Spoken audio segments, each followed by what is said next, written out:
বাংলাদেশের সাবেক প্রধানমন্ত্রী বেগম খালেদা জিয়ার প্রয়াণে দেশজুড়ে নেমে এসেছে শোকের ছায়া। কোটি মানুষের অশ্রু ও ভালোবাসায় সিক্ত হয়ে তিনি চিরবিদায় নিয়েছেন। এই দুঃসময় জিয়া পরিবারের সদস্যরা, বিশেষ করে তারেক রহমান ও তার মেয়ে জাইমা রহমান এবং আরাফাত রহমান কোকুর স্ত্রী শর্মিলা রহমান ও দুই মেয়ে জাফিয়া ও জাহিয়া রহমান সহ অন্যান্য নিকটাত্মীয়রা আবেগঘন পরিবেশে জানাজায় উপস্থিত ছিলেন। জানা গেছে, খালেদা জিয়ার অসুস্থতার শুরু থেকে হাসপাতালে ভর্তি থাকা অবস্থায় এবং মৃত্যুর দিন কোকুর স্ত্রী শর্মিলা রহমান তার পাশেই ছিলেন।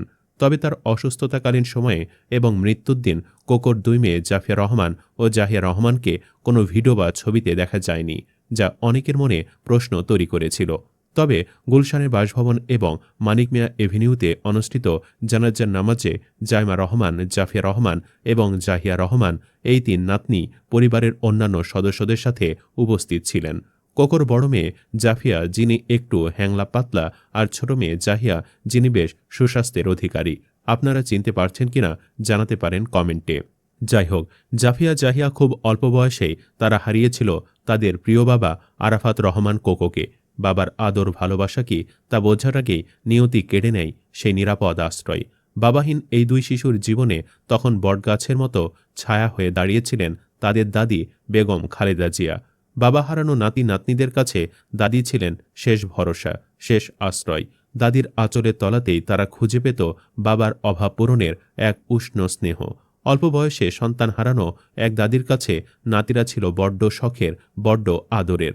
কিন্তু আজ সেই বটগাছের ছায়াটিও নেই। যে দাদি এতিম নাতি নাতনিদের আগলে রেখেছিলেন, তিনিও চলে গেছেন না ফেরার দেশে। ফলে জাফিয়া ও জাহিয়ার জীবনে নেমে এসেছে এক গভীর শূন্যতা, যা কোনো কিছু দিয়েই পূরণ হওয়ার নয়।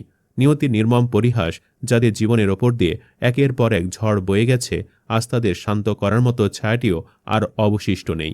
কিছু বিদায় বড় বেশি নিঃশব্দ হয়, কিন্তু তার রেশ থেকে যায় হৃদয়ের গভীরে দীর্ঘদিন।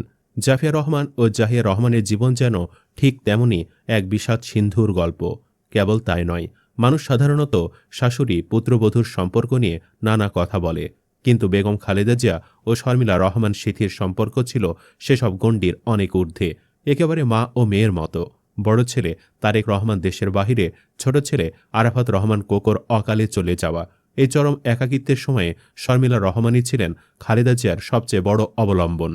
দুই নারী ভাগ্যের এক নির্মম মিলনে অল্প বয়সে বিধবা। প্রয়াত আরাফাত রহমান কোকর স্ত্রী হিসেবে সন্তানদের প্রতি শর্মিলা রহমান সিথির দায়িত্ববোধ ছিল আরও গভীর ও দৃঢ়। দুঃখ আর সংগ্রামের পথে তারা একে অপরের শক্তি হয়ে পাশে দাঁড়িয়েছেন দীর্ঘ সময়। সাধারণত কোকর মেয়েরা জনসম্মুখে আসতে খুব বেশি আগ্রহী নন এবং গণমাধ্যমে শিরোনাম হতে চান না। এই কারণেই তারা সচেতনভাবে যথাসম্ভব আড়ালে থাকতে পছন্দ করেন। তবে দাদির শেষ বিদায়ের সময় তারা সেসব চিন্তা না করে পরিবারের অন্যান্য সদস্যদের সঙ্গে উপস্থিত ছিলেন। গুলশান থেকে খালেদা জিয়ার মরদেহ জানাজার জন্য মানিক মিয়া এভিনিউতে নিয়ে যাওয়া হয়। সেখানে নারীদের জন্য আলাদা ব্যবস্থা ছিল, যেখানে জিয়া পরিবারের নারী সদস্যরা জানাজায় অংশ নেন। তারেক রহমানের স্ত্রী ডাক্তার জোবাইদা রহমান, মেয়ে জাইমা রহমান এবং কোকর স্ত্রী শর্মিলা রহমান ও তার দুই মেয়ে জাফিয়া ও জাহিয়াকে প্রথমবারের মতো সেখানে দেখা যায়। এই শোকের মুহূর্তেও পরিবারের সদস্যরা দৃঢ়তার সাথে নিজেদের প্রিয়জনের শেষ যাত্রায় অংশগ্রহণ করেন। আল্লাহ তাআলা এই শোক সন্তপ্ত পরিবারকে ধৈর্য ধারণ করার শক্তি দান করুন। আমিন।